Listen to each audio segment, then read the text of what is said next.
आखिर में जो यानून हमने पढ़ी है ना, इसके 3 मानी हैं। अगर शुरू में आ जाए ता तो यानून का क्या माना होता है जी? और अगर शुरू में ता ना आए और यानून के नून के ऊपर आ जाए जबर तो फिर यानून का क्या माना होता है?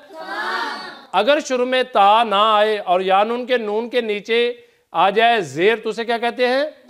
अगर शुरू में ता ना आए और यानून के नून के नीचे आ जाए जेर तो यानून का क्या माना होता है? जी देखिए आपके सामने कि शुरू में ता आए तो यानून का क्या माना है जी?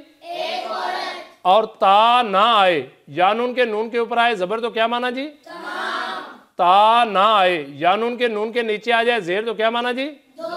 जी देखिए जी आपके सामने एग्जांपल्स हैं।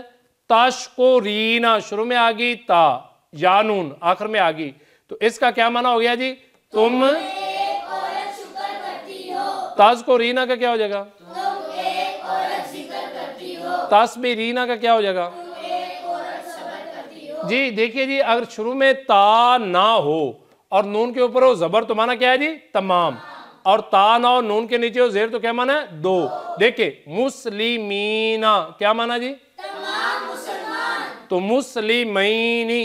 दो मुसलमान। मुमिनीना। तमाम मुमिन। मुमिनैनी।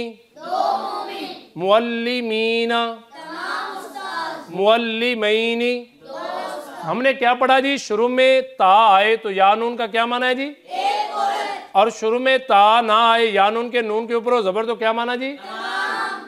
और शुरू में ता ना हो यानून के नून के नीचे हो जेर तो क्या माना जी? दो।